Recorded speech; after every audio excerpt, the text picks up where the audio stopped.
Welcome to today's deep dive. I am so incredibly glad you're here with us because today we are taking on a topic that touches literally every single one of us. Oh, yeah. Everyone. We're talking about sleep, and specifically, we are putting a massive target on that golden rule of sleep hygiene that has been hammered into our heads for years. You know the one. Oh, absolutely. Whether you're a parent who is constantly fighting with a teenager about putting their phone away at night, or you're just someone trying to get a decent night's rest and feeling intensely guilty about watching a video before turning out the lights, we've all been told the exact same thing. No screens for 2 hours before bed. Right. No screens for 2 hours before bed. It's treated as absolute gospel in the wellness world. But what if that rule is completely fundamentally wrong? It's a really provocative question. And honestly, it's exactly why we're digging into this specific research today. Think about it. That 2-hour rule has dictated our bedtime routines for what, a decade? Yeah. It's caused endless family arguments. It's generated a massive amount of personal anxiety. We've just universally accepted it as a scientific certainty that looking at a screen before bed is going to inevitably destroy your sleep. Inevitably. Right. But when you actually look at the foundation of that certainty, it might not be nearly as solid as we've been led to believe. Which brings us directly to the source material for today's deep dive.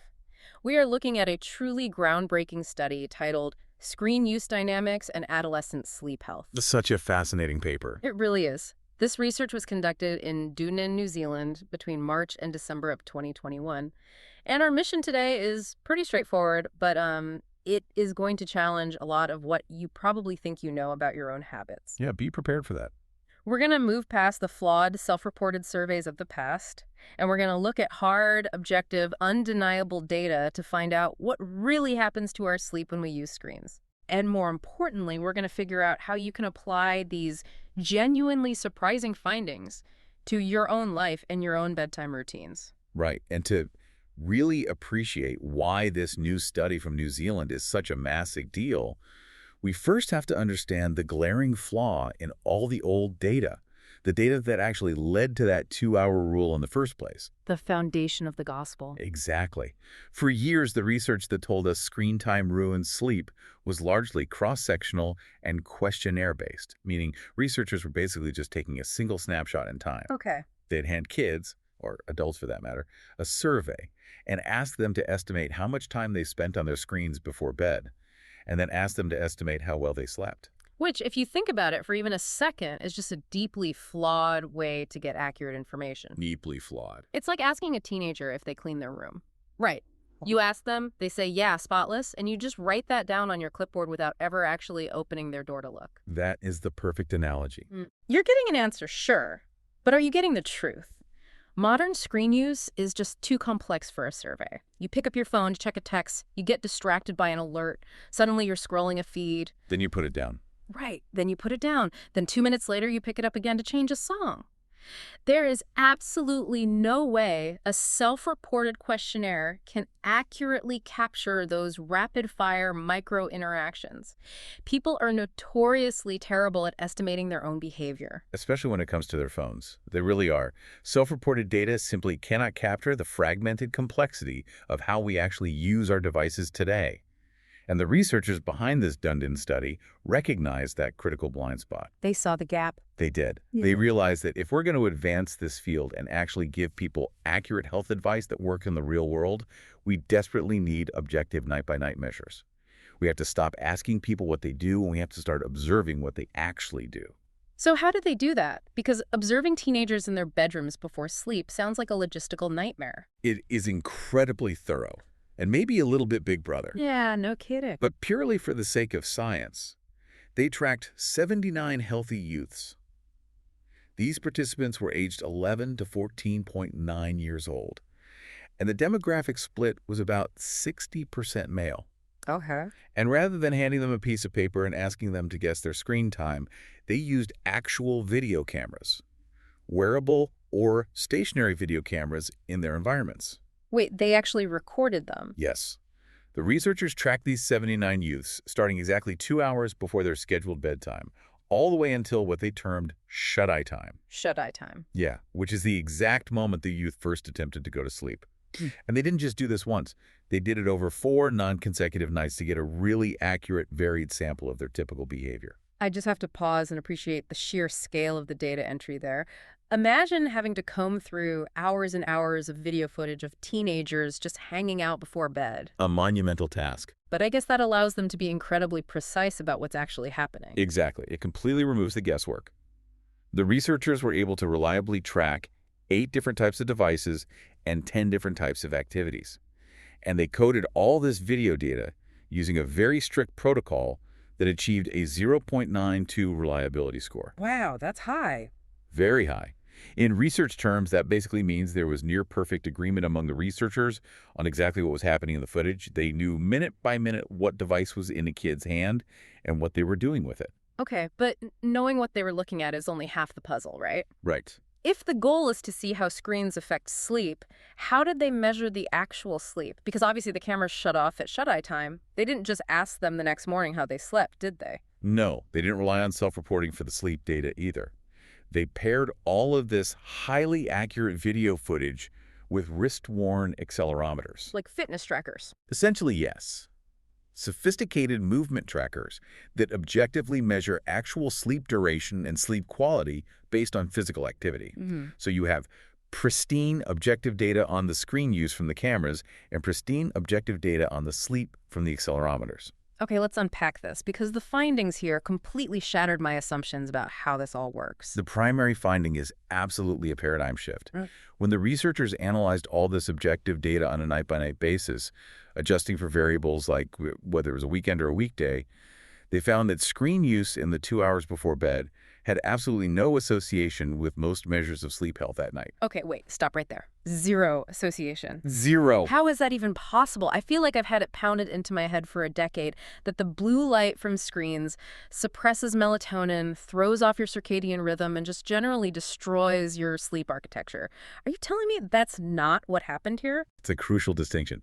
The study explicitly states that for every 10 minutes of more total screen time in that 2-hour window before bed, there was a 0-minute difference in total sleep time. 0 minutes. 0 minutes. You could watch a show on the couch, check your phone in the kitchen, play a game in the living room during that 2-hour pre-bedtime window, and it did not reduce the total amount of sleep you got that night. That is wild. All those arguments we have, all that stress about avoiding screens all evening.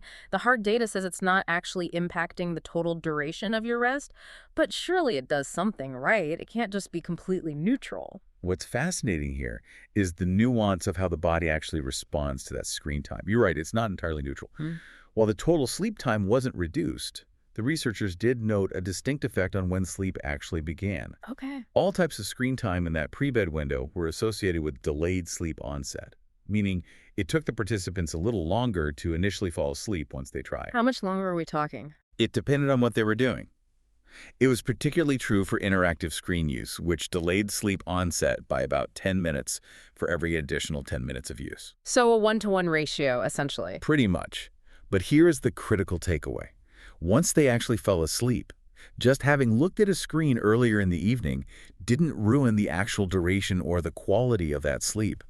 That distinction changes everything. It takes you a few minutes longer to drift off, sure. But you aren't tossing and turning all night, and you aren't losing out on total rest just because you watch TV at 8 p.m. before a 10 p.m. bedtime. Exactly. But if the 2 hours before bed isn't the danger zone we thought it was, what is? Because these researchers did find a culprit, didn't they? They found a place where screens objectively do destroy sleep. They absolutely did. And this shifts our focus entirely. The danger zone isn't the living room couch or the kitchen counter.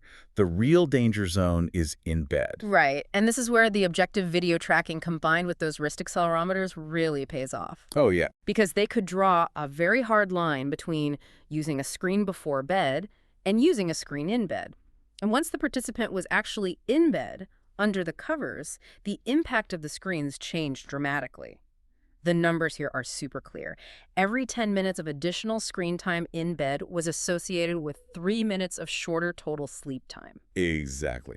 The location matters immensely. Simply crossing the threshold of your bedroom and bringing the device into the bed changes the physiological math. You're paying a tax. Yes. Now you are actually losing sleep minutes. Yeah. But the researchers went even deeper than just the location. Because of how thoroughly they coded that video footage, they could break down exactly what the kids were doing while they were in bed, and how different specific activities carried completely different penalties for their sleep. The passive versus interactive distinction. Yes. They drew a major comparison between passive screen use and interactive screen use. Let's break that down because I think a lot of people group all screen time into one big bucket. What was the penalty for passive use? Passive screen use is when you are simply receiving information without needing to actively input anything or make rapid choices. Watching a movie or streaming a TV show is the classic example. The study found that passive screen use in bed cost the participant 4 minutes of sleep for every 10 minutes of use. Okay, so there's a penalty, but it's relatively slight. If you watch a 20-minute video in bed, you lose maybe 8 minutes of total sleep. Right. It's not ideal if you're already sleep deprived, but it's not catastrophic. But then we look at interactive screen use. This is when you are physically and mentally engaging with the device. You're scrolling through a social feed, deciding what to click on, you're texting friends, you're swiping, you're reacting. You're active. Exactly. The study showed that interactive screen use in bed cost 9 minutes of sleep for every 10 minutes of use. That is a stark, undeniable difference. You are losing almost a minute of sleep for every single minute you spend engaged in an interactive screen activity while lying in bed. Why is the gap so massive? Why does scrolling Instagram cost me 9 minutes, but watching a YouTube video only costs me 4? It comes down to cognitive arousal and the neurochemistry of how we interact with these different formats. When you're engaging with an interactive device, it requires constant cognitive processing. The brain's working over Yeah. time. You're getting continuous dopamine hits from social media algorithms. You're navigating the mental processing of crafting text messages. Or you're experiencing the subtle stress of social comparison. Right. This keeps your brain in a highly active, engaged state that is entirely counterproductive to the biological process of transitioning into sleep. Because your brain thinks it's go time. Exactly. Passive viewing, on the other hand, allows the brain to somewhat relax. You aren't making decisions, you're just absorbing. Interactive use actively fights the neurological sleep process. Here's where it gets really interesting, because the study identified 2 specific behaviors that go way beyond just general interactive scrolling. They found the absolute worst offenders when it comes to stealing your sleep. The big ones. The 2 most destructive behaviors found in this study were gaming and multitasking. Let me share the exact stats from the research because they kind of blew my mind. Every 10 minutes of gaming while in bed resulted in a 17-minute loss of total sleep. Which is a massive penalty. Think about the mechanics of gaming for a moment, and it makes total sense why that number is so high. It's intense. It is. Gaming requires intense focus, rapid decision-making, hand-eye coordination, and it often involves adrenaline-inducing scenarios. It triggers your fight-or-flight response to some degree. Yeah, definitely. It is arguably the most stimulating thing you can do on a device. To engage in that level of neurological stimulation and trigger that kind of stress response while physically lying in the place designed for rest creates a massive conflict in your circadian rhythm. The body is just confused. Completely. Yeah. A 17-minute loss for just 10 minutes of play shows how deeply it disrupts your brain's ability to power down. It really does. You play a game on your phone for half an hour in bed, you have just wiped out nearly an hour of actual sleep time. Right. But incredibly, gaming wasn't even the final boss of sleep destruction here. Multitasking was even worse. The study found that multitasking in bed resulted in a whopping 35-minute loss of total sleep on the nights it occurred compared to the nights it didn't. 35 minutes. It's a staggering number. I'm suddenly feeling incredibly attacked by this data. I think we all are. Because, let's be honest, multitasking is just default mode for a lot of us now. Last night, I definitely had a show playing on my laptop propped up on the bed while I was simultaneously scrolling through a feed on my phone and answering a group text. That's a 35-minute penalty just for splitting my attention. Yes, and the reason is the invisible tax of context switching. Multitasking severely fragments our attention and forces the brain to rapidly switch back and forth between completely different streams of information. It's a workout. It places a remarkably high cognitive load on the user. When you combine the stimulation of interactive use, the potential emotional engagement of whatever you're watching, and the sheer cognitive strain of jumping between multiple devices or apps every few seconds, you create a perfect storm. It's too much input. Way too much. You're creating an environment where the brain simply refuses to shut down because you're signaling to it that there are multiple urgent streams of data it needs to process right now. The consequence, as the objective data clearly shows, is a severe reduction in actual sleep time.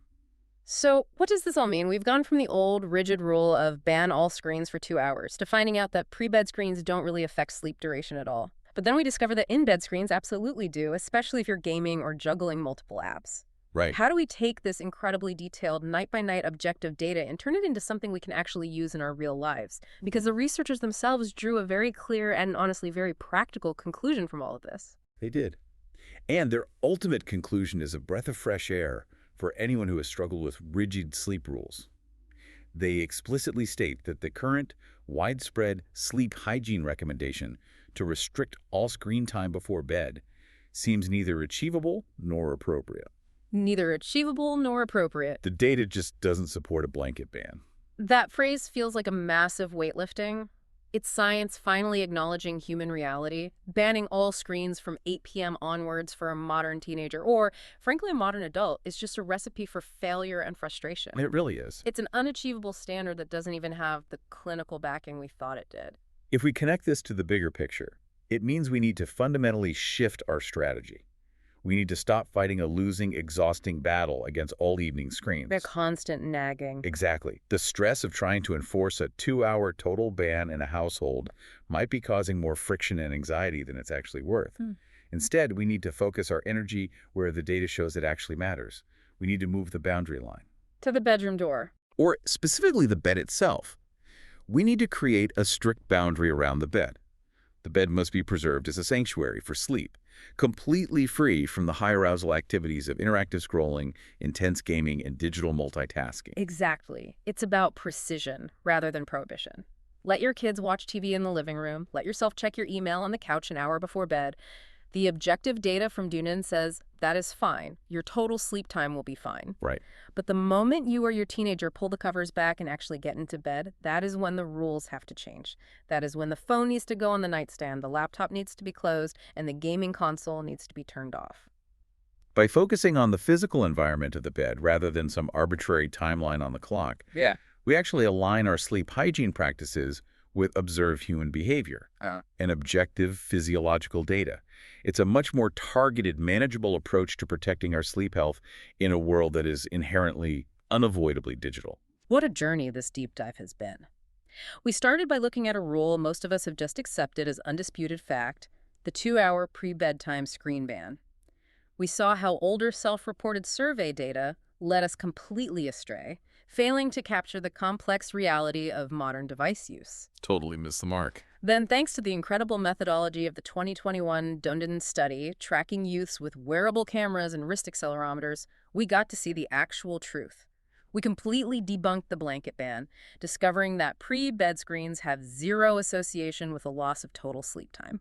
Eid relief. And finally, we identified the real sleep thieves, taking screens into the bed itself and engaging in high-cost cognitive activities like gaming, which costs 17 minutes of sleep per 10 minutes of use, and multitasking, which robs you of 35 minutes of rest. Those numbers still shock me. They are something else. And as we wrap up today, I want to leave you with a final provocative thought to mull over, something to really explore on your own that builds on exactly what we've discussed today. The study proved that passive screen time in bed only costs a very marginal amount of sleep, just 4 minutes lost for every 10 minutes of use. Right. And the researchers deemed restricting all screens as completely unachievable. So could we flip the script entirely? Instead of viewing all screens as an inherent enemy that must be banished from the bedroom, could certain highly passive, carefully curated screen activities actually be utilized as a modern tool? That's a fascinating angle. For a brain that is easily distracted or racing with anxiety at the end of the day, could passively watching a slow-paced, calming video actually be a better way to wind down and transition into sleep than lying in the dark overthinking?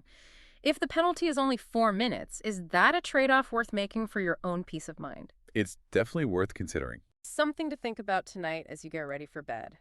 Thank you so much for joining us for this deep dive into the dynamics of screen use and sleep.